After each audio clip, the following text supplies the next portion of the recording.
ಹೌದು, ಅಭಿ ನಿರೀಕ್ಷೆ ಸರಿಯಾಗಿಯೇ ಇತ್ತು. ಅವಳು ನೇರವಾಗಿ ಇವನ ಪಕ್ಕದ ಸೀಟಿಗೆ ಬಂದಳು.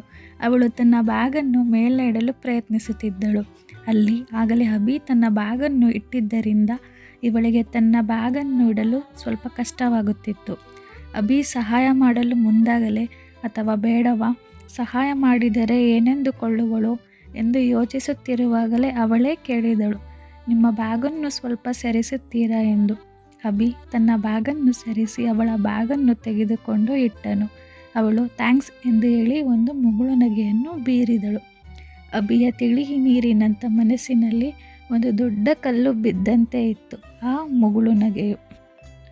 ಅವಳ ಮುಗುಳು ನಗೆಯು ಅವನಿಗೆ ತಿಳಿಯದೇನೆ ಅವನ ಎದೆಯೊಳಗಿಂದ ಚಿಟ್ಟೆಯೊಂದು ಗರಿ ಬಿಚ್ಚಿ ಹಾರತೊಡಗಿತ್ತು.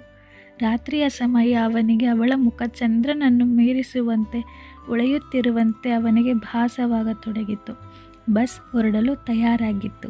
ಬಸ್ ಹೊರಡುವ ಸದ್ದಿನಿಂದ ತನ್ನ ಕಲ್ಪನಾ ಲೋಕದಿಂದ ವಾಸ್ತವಕ್ಕೆ ಬಂದ. ಬಸ್ಸಿನಲ್ಲಿ ಎಲ್ಲರೂ ಅಪರಿಚಿತರೇ. ಎಲ್ಲರೂ ಅವರವರ ಪರಿಚಯವನ್ನು ತಮ್ಮ ಪಕ್ಕ ಕೂತವರ ಜೊತೆ ಹಂಚಿಕೊಳ್ಳುತ್ತಿದ್ದರು. ಆದರೆ ಅಭಿ ತನ್ನ ಪಕ್ಕ ಕೂತ ಹುಡುಗಿಯನ್ನು ಹೇಗೆ ಮಾತನಾಡಿಸುವುದು? ಒಂದು ವೇಳೆ ಅವರೇ ಮಾತನಾಡಿಸಿದರೆ ಮಾತ್ರ ಮಾತನಾಡೋಣ, ನಾನೇ ಮಾತನಾಡಿಸಿ ಪೇಚಿಗೆ ಸಿಲುಕುವುದು ಬೇಡ ಎಂದು ನಿರ್ಧರಿಸಿದನು. ಅಷ್ಟರಲ್ಲಿ ಟೀಮ್ ಆರ್ಗನೈಸ್ ಮಾಡಿದ ಟೀಮ್ ಹೆಡ್ ಎದ್ದು ತಮ್ಮ ಪರಿಚಯವನ್ನು ಮಾಡಿಕೊಂಡರು ಮತ್ತು ಬಸ್ಸಿನಲ್ಲಿರುವ ಎಲ್ಲರೂ ತಮ್ಮ ತಮ್ಮ ಪರಿಚಯವನ್ನು ಮಾಡಿಕೊಳ್ಳಬೇಕೆಂದು ವಿನಂತಿಸಿದರು. ಒಬ್ಬೊಬ್ಬರಾಗಿ ತಮ್ಮ ಪರಿಚಯ ಮಾಡಿಕೊಳ್ಳುತ್ತಿದ್ದರು. ಎಲ್ಲರೂ ಖುಷಿಯಿಂದ ತಮ್ಮ ವಿವರವನ್ನು ಹಂಚಿಕೊಳ್ಳುತ್ತಿದ್ದರು. ಹಾಗೆಯೇ ಅಭಿಯ ಸರದಿಯು ಬಂದಿತು. ಅಭಿ ತುಂಬ ಸರಳವಾಗಿ ಅವನ ಬಗ್ಗೆ ಪರಿಚಯಿಸಿದನು.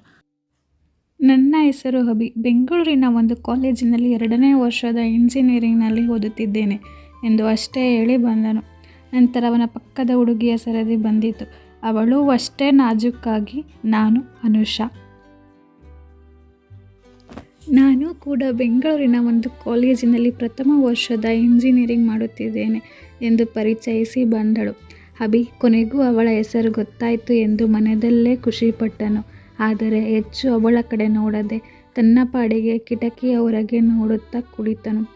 ಬಸ್ಸಿನಲ್ಲಿ ಎಲ್ಲರೂ ಆಡುತ್ತಾ ಕುಣಿಯುತ್ತಾ ಹೊಸಬರ ಪರಿಚಯವನ್ನು ಮಾಡಿಕೊಳ್ಳುತ್ತಾ ಖುಷಿಯಿಂದ ಹೊರಟರು. ಬಸ್ಸು ಕೂಡ ಬೆಂಗಳೂರು ನಗರವನ್ನು ದಾಟಿತ್ತು. ಸ್ವಲ್ಪ ಸಮಯದ ನಂತರ ಬಸ್ಸಿನಲ್ಲಿ ಸದ್ದು ಗದ್ದಲ ಕಡಿಮೆಯಾಗತೊಡಗಿತು. ಎಲ್ಲರೂ ನಿದ್ರಿಸಲು ಶುರು ಮಾಡಿದರು.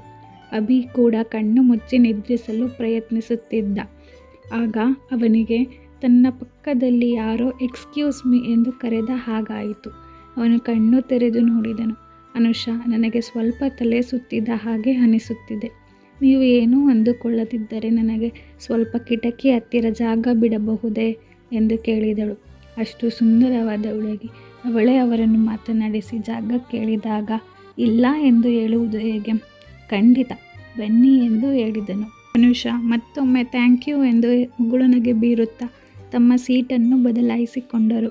ಅನುಷಾ ಕಿಟಕಿಯನ್ನು ತೆರೆದು ಗಾಳಿಯನ್ನು ಸೇವಿಸುತ್ತಾ ಕುಳಿತಳು. ಬಸ್ ಸಾಗುತ್ತಲೇ ಇತ್ತು. ಎಲ್ಲರೂ ಮಲಗಿದರು. ಬಸ್ ನಿಶ್ಶಬ್ದವಾಗಿತ್ತು. ಬಸ್ ಅರ್ಧ ದೂರ ಕ್ರಮಿಸಿದ ನಂತರ ಅನುಷಾಗೆ ಎಚ್ಚರವಾಯಿತು. ಬಸ್ಸು ಆಗುಂಬೆ ಘಾಟಿಯಲ್ಲಿ ಸಾಗುತ್ತಿದ್ದರಿಂದ ಬಸ್ಸಿನ ತಿರುವಿಗೆ ಅವಳಿಗೆ ತಲೆ ಸುತ್ತು ಜಾಸ್ತಿಯಾಗಿ ವಾಂತಿ ಬರುವ ಅನುಭವ ಆಗುತ್ತಿತ್ತು. ಅವಳು ಆದಷ್ಟು ತಡೆದುಕೊಳ್ಳಲು ಪ್ರಯತ್ನಿಸುತ್ತಿದ್ದಳು. ಆದರೆ ಅವಳು ಇರುವುದು ಬೆಂಗಳೂರಿನ ಒಂದು ಹಾಸ್ಟೆಲ್ನಲ್ಲಿ. ಅಲ್ಲಿ ಊಟ ಸರಿಯಿಲ್ಲದೆ ಅವಳಿಗೆ ಫುಡ್ ಪಾಯ್ಸನ್ ಆಗಿತ್ತು. ಅದರಿಂದ ಇತ್ತೀಚೆಗಷ್ಟೇ ಚೇತರಿಸಿಕೊಳ್ಳುತ್ತಿದ್ದಳು. ಆದರೂ ಪೂರ್ತಿ ಹುಷಾರಾಗಿರಲಿಲ್ಲ. ಆದರೆ ಅವಳಿಗೆ ಈ ಪ್ರವಾಸ ಕೈಬಿಡಲು ಮನಸ್ಸಿರಲಿಲ್ಲ.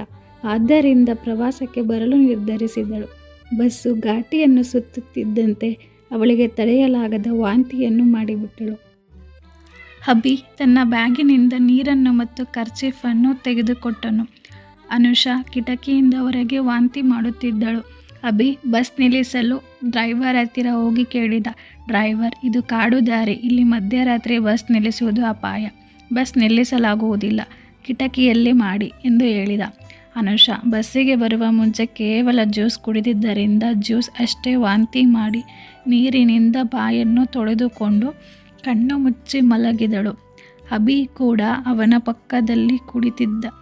ಅವನಿಗೂ ಅವಳನ್ನು ನೋಡಿ ಕನಕರ ಹುಟ್ಟುತ್ತಿತ್ತು. ಅವಳು ಸುಸ್ತಾಗಿರುವ ತರಹ ಕಾಣಿಸುತ್ತಿದ್ದಳು. ಸ್ವಲ್ಪ ಸಮಯದ ನಂತರ ಅವಳು ನಿದ್ದೆಗಣ್ಣಿನಲ್ಲಿ ಅಭಿಯ ಭುಜದ ಮೇಲೆ ಮಲಗಿದ್ದಳು. ಅಭಿಗೆ ಒಳಗೊಳಗೆ ಏಳಲಾರದ ತಳಮಳ. ಅವಳು ನಿದ್ರಿಸುತ್ತಿರುವುದನ್ನು ಖಾತರಿ ಮಾಡಿಕೊಂಡು ತನ್ನ ಕರ್ಚೀಫ್ನಿಂದ ಅವಳ ಮುಖವನ್ನು ಸರಿಯಾಗಿ ಒರೆಸಿದನು. ಸ್ವಲ್ಪ ಸಮಯದ ನಂತರ ಬಸ್ಸಿನ ಡ್ರೈವರ್ ಟೀ ಕುಡಿಯಲೆಂದು ಯಾವುದೋ ಒಂದು ಸಿಟಿ ಹತ್ತಿರ ಇದ್ದ ಟೀ ಅಂಗಡಿ ಹತ್ತಿರ ಬಸ್ ನಿಲ್ಲಿಸಿದನು. ಎಲ್ಲರೂ ಗಾಢ ನಿದ್ರೆಯಲ್ಲಿದ್ದರು. ಅಭಿ ಮುಂದೆ ಏನು ಮಾಡುತ್ತಾನೆ ಎಂದು ಮುಂದಿನ ಭಾಗದಲ್ಲಿ ತಿಳಿಯೋಣ. ಮುಂದಿನ ಭಾಗಕ್ಕಾಗಿ ಸಬ್ಸ್ಕ್ರೈಬ್ ಮಾಡಿ, ಲೈಕ್ ಮಾಡಿ, ಶೇರ್ ಮಾಡಿ, ಸಪೋರ್ಟ್ ಮಾಡಿ. Thank you for watching.